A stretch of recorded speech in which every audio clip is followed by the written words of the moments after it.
Assalamualaikum warahmatullahi wabarakatuh. Perkenalkan, nama saya Jessica Pratwibari dari kelas 1A Ilmu Pemerintahan angkatan tahun 2021.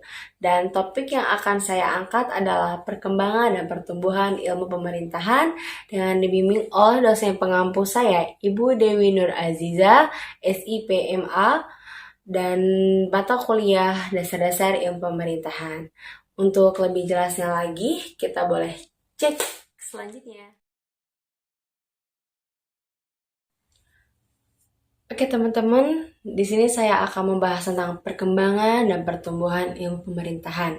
Nah, perkembangan dan pertumbuhan ilmu pemerintahan ini terbagi menjadi dua. Yang pertama, sejarah kemunculan ilmu pemerintahan, dan yang kedua adalah perkembangan ilmu pemerintahan.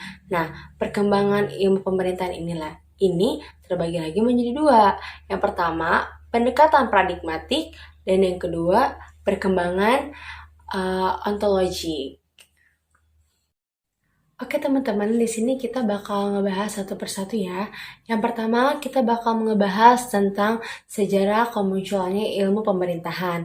Nah, secara kronologis, ilmu pemerintahan modern muncul di Prusia dan Australia pada abad ke-17, yang dikenal dengan istilah Kameral Wissenschaften, yang diambil dengan pemikiran bahwa ada sekelompok ilmu yang dipandang langsung berkaitan dengan pelaksanaan fungsi para pejabat pemerintahan, yang kemudian dijadikan sebagai fokus studi yang dipelajari dalam perguruan tinggi sebagai mata kuliah kameralistik.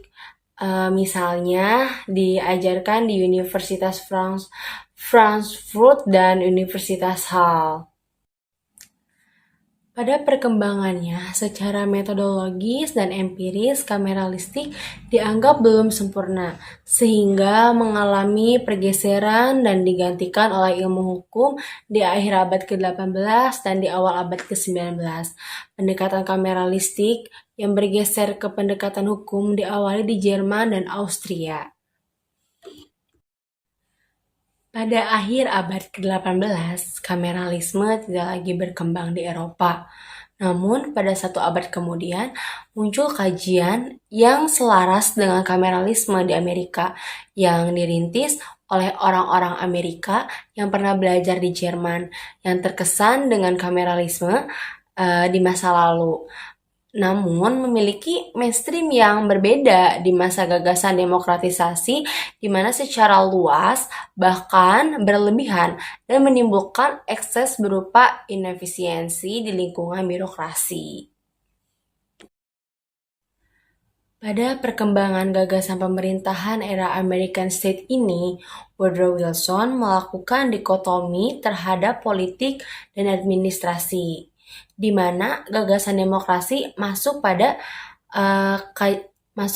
ranah kajian politik yang mewujud sebagai sistem politik, sedangkan administrasi dipandang sebagai sebuah ilmu yang secara prinsip dapat diterapkan pada semua rejim, baik rezim demokrasi maupun yang lain. Adapun perkembangan ilmu pemerintahan di Indonesia bermula sejak adanya pemerintahan kolonial di masa Hindia Belanda. Di masa kolonial ini, praktik pemerintahan dikenalkan oleh pemerintahan Belanda dan dijadikan sebagai basis pengetahuan dalam kerangka penyelenggaraan pemerintahan. Meskipun pada saat itu praktik pemerintahan yang berjalan dengan efektif semata hanya untuk keuntungan pemerintah Hindia Belanda. Akibat masa penjajahan yang berlangsung lama, wawasan Indonesia mengenai praktik penyelenggaraan kekuasaan banyak diadopsi dari praktik pemerintahan Hindia Belanda yang pada umumnya menganut sistem Prancis atau Jerman dengan haluan mazhab Eropa kontinental. Akibat adanya pergeseran melalui transmisi budaya ilmu pengetahuan, serta adanya perkembangan ilmu pemerintahan Belanda semenjak era kameralisme yang pada akhirnya mendorong timbulnya Bestuurwetenschap dan Bestuurwetenschappen di abad ke-20. Salah satu aspek dari sistem pemerintahan mazhab Eropa kontinental yang diterapkan ialah adanya upaya untuk mengonstruksi pemerintahan yang memiliki otoritas yang kuat untuk mengendalikan pemerintahan di tingkat regional serta lokal. Adanya hierarki otoritas ini sendiri sebenarnya adalah warisan dari praktik pemerintahan di era kolonial, di mana dengan adanya hierarki ini mendorong diciptakannya asas yang disebut asas dekonsentrasi, yang dalam pelaksanaannya dipercaya kepada suatu korps pegawai khusus yang disebut dengan Binnenlandsbestuurskorps yang dialih bahasakan ke dalam bahasa Indonesia sebagai Pangreh Praja, yang kemudian ketika Indonesia merdeka berubah menjadi Pamong Praja.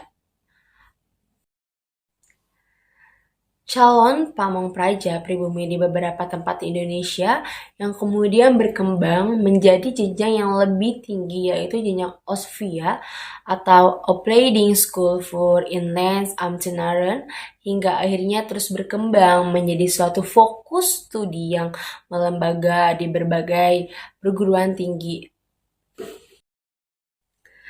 Oke teman-teman, kita udah masuk ke materi yang kedua, yaitu tentang menelisik perkembangan ilmu pemerintahan melalui pendekatan paradigmatik dan pendekatan ontologikal. Perkembangan paradigmatik adalah pada paradigma 1, ilmu pemerintahan memasuki tahap perkembangan awal, yakni di masa Eropa dan Amerika, dan berwujud sebagai normal science. Ilmu pemerintahan ada untuk kebaikan atau kesejahteraan manusia. Di tahapan ini, ilmu pemerintahan masuk ke Indonesia pada tahun 1950-an dan digunakan sebagai basis ilmu para pejabat pemerintahan, di mana kemudian muncul konsep relasi kekuasaan antara yang memerintah dengan yang diperintah dan menerapkan periode anomali. Periode ini terus berlanjut hingga akhirnya Indonesia mengalami krisis pemerintahan hingga masa reformasi pada tahun 1988, memasuki paradigma 2, yakni di era pasca reformasi. Terjadi revolusi ilmu pemerintahan di Indonesia yang terjadi di akhir tahun 1990-an, di mana ilmu pemerintahan tidak hanya berbicara mengenai relasi kuasa antara pemerintah dengan yang diperintah, melainkan juga sebagai instrumen memperjuangkan dan melindungi tuntutan-tuntutan terhadap praktik kekuasaan yang berlangsung. Konsepsi ini bermula dari adanya aksi perlawanan terhadap pemerintahan otoriter di era Orde Baru yang mendorong terjadinya reformasi dalam tatanan penyelenggaraan pemerintahan di Indonesia. Nah, yang pertama kita bakal membahas pendekatan ontological. Dari sisi ontologi, ilmu pemerintahan nampak sebagai body of knowledge yang mengalami perkembangan dari waktu ke waktu yang pula berbeda dari lokus satu dengan lokus lainnya. Oke, di tahap pertama, gejala pemerintahan dipandang sebagai objek materia yang dikaji melalui sudut pandang metodologi ilmu yang ada di masa itu, di mana pada masa awal gejala pemerintahan dipelajari dan dipecahkan melalui berbagai disiplin ilmu yang saat itu dianggap memiliki berkaitan dengan ilmu pemerintahan seperti politik, hukum, dan administrasi. Nah, di tahap kedua, setelah beragam disiplin ilmu sosial yang lebih tua dari ilmu pemerintahan, ini berasimilasi dan melakukan konstruksi pada gagasan-gagasan pemerintahan yang timbul dalam menerka setiap gejala pemerintahan yang ada. Akhirnya terbentuklah nilai-nilai pemerintahan yang merupakan konstruksi dari konsep-konsep yang ada pada pada bagian disiplin ilmu tersebut, terlebih nilai-nilai ideografik dan elektik. Di tahap ketiga ini, anggapan-anggapan dasar mengenai ilmu pemerintahan melalui dekonstruksi dan mencoba memperjelas identitas dirinya sebagai sebuah disiplin ilmu terhadap disiplin ilmu yang lainnya, mulai memiliki karakteristik monodisiplin.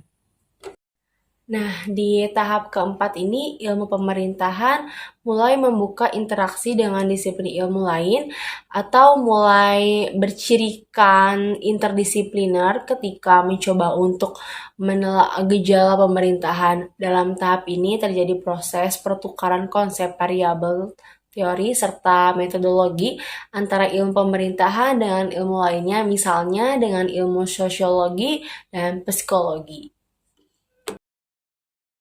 Nah, di tahap kelima, gejala-gejala pemerintahan yang beragam tersebut diapresiasikan secara spesifik sesuai dengan karakteristik gejala yang ada. Namun, tetap ada pada jalur objek forma ilmu pemerintahan.